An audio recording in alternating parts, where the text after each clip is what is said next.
برابر سے نمازی چلا جائے تو صف کیسے پوری کریں؟ جماعت میں اگر ایک شخص برابر سے اچانک چلا جائے تو کیا ہمیں دوسرے ساتھ والے شخص کے قریب ہو جانا چاہیے یا اسی جگہ کھڑے رہنا چاہیے؟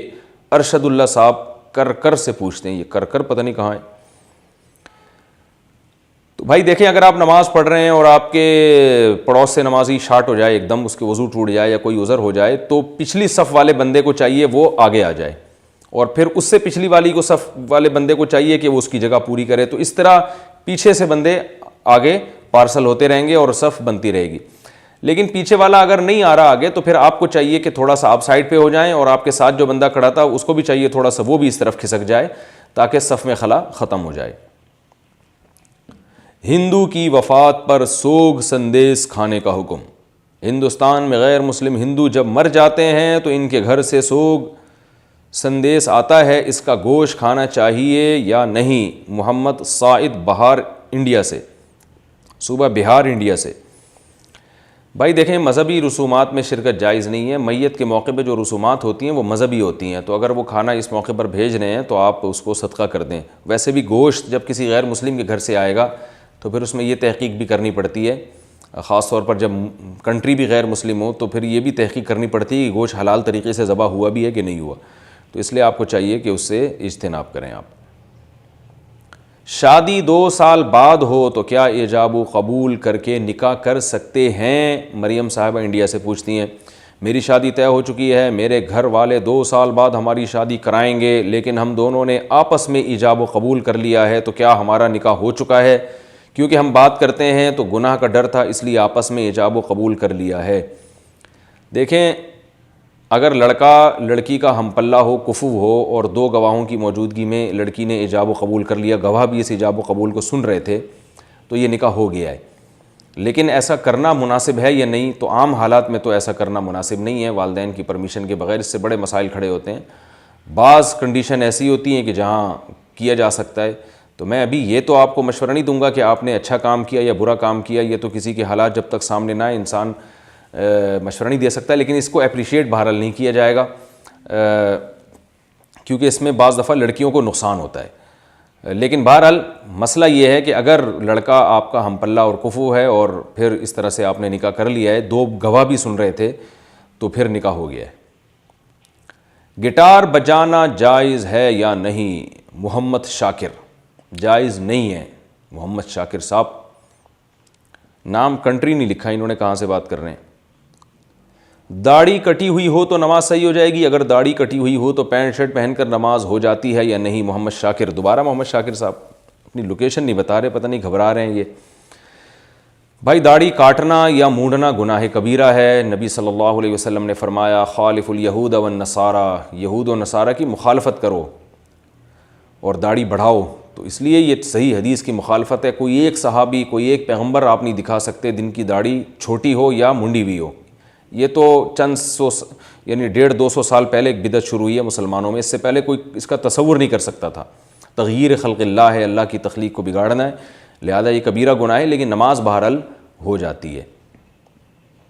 نامحرم کو چھینک کا جواب دینا کیسا ہے؟ اگر کوئی نامحرم الحمدللہ کہے تو کیا ساتھ بیٹھے شخص کو جواب میں یرحمک اللہ کہنا چاہیے یا نہیں؟ امان سعید لکھنؤ سے۔ دیکھیں، رسول اللہ صلی اللہ علیہ وسلم کی صحیح حدیث ہے کہ اگر کوئی چھینک کر الحمدللہ کہے تو آپ اس کو یرحمک اللہ کہو، تو اس میں آپ صلی اللہ علیہ وسلم نے محرم یا نامحرم کا کوئی فرق نہیں کیا۔ تو اس حدیث کے ظاہر سے یہ پتہ چلتا ہے کہ اگر کوئی عورت نے، کوئی نامحرم بھی کیوں نہ، اس نے اگر الحمدللہ کہا ہے تو آپ جواب میں یرحمک اللہ کہیں۔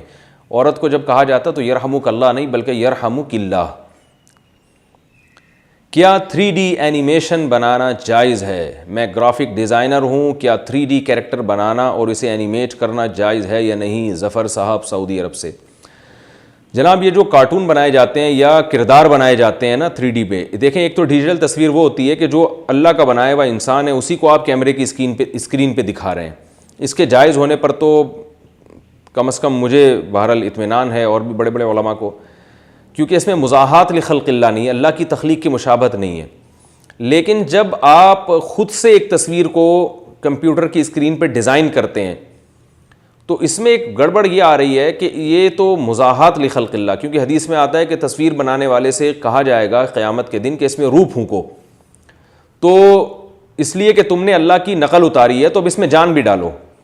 تو مجھے یہ جو کارٹون بنانے والے جو حضرات ہیں یا اس طرح کے جو خود سے کردار بناتے ہیں, یعنی ایک انسان دنیا میں ہے نہیں, اس کو نہیں کیمرے کی اسکرین پہ لایا جا رہا, بلکہ اس جیسی شکل اپنے ہاتھ سے بنائی جا رہی ہے. تو مجھے اس کے جواز اس پہ کے جائز ہونے کے پہ فتویٰ دیتے ہوئے بہرحال ڈر لگتا ہے, کیونکہ اس میں تو مزاحات لخلق اللہ, یعنی مزاحات لخلق اللہ کا مطلب اللہ کی تخلیق کی مشابہت. تصویر کے حرام ہونے کی جو وجہ نبی صلی اللہ علیہ وسلم نے بتائی ہے وہ اللہ کی تخلیق کی مشابہت ہے. تو اس لیے اس دلیل کو دیکھا جائے تو یہ بالکل ناجائز ہونا چاہیے. لیکن دیگر علماء جو اس کو جائز کہتے ہیں, جس میں دارالعلوم کرنگی کے بڑے علماء بھی ہیں, ان سے بھی میری اس موضوع پر بات ہوئی, تو وہ اس کو جائز سمجھتے ہیں, اور اس کی دلیل وہ یہ دیتے ہیں کہ اگرچہ اس میں مزاحات لخلق اللہ ہے, مگر تصویر کی ڈیفینیشن یہ ہے کہ جس میں قرار ہو, کوئی پرنٹڈ ہو. یہ جو لہریں ہیں نا, ریز, یہ تو ایک یعنی سی ڈی میں یا کمپیوٹر کی ہارڈ ڈسک میں یہ جو ہے وہ ڈیجیٹل فارم میں ہوتی ہیں, 0101 کے فارم میں, اور جب اسکرین پہ آتی ہیں تو یہ ریز ہوتی ہیں, ان کو قرار نہیں ہوتا. تو جب قرار نہیں ہوتا تو تصویر کی تعریف اس پہ صادق ہی نہیں آتی ہے.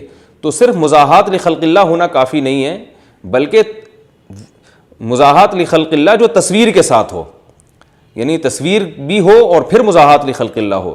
تو وہ اس کو بہت سے علماء, میں نے دارالعلوم کرنگی کے جو بعض حضرات سے میرا رابطہ ہوا, انہوں نے اس کو اس بیس پہ جائز کہا ہے کہ کارٹون کی جو تصویر ہے اس بیس پہ جائز ہے. تو دونوں طرف دلائل ہیں, تو اس لیے بڑے بڑے علماء اس کو جائز بھی کہتے ہیں. تو ان کی رائے پر آپ عمل کر کے اس کا استعمال کر سکتے ہیں, اور احتیاط والا پہلو اختیار کریں تو وہ زیادہ بہتر ہے.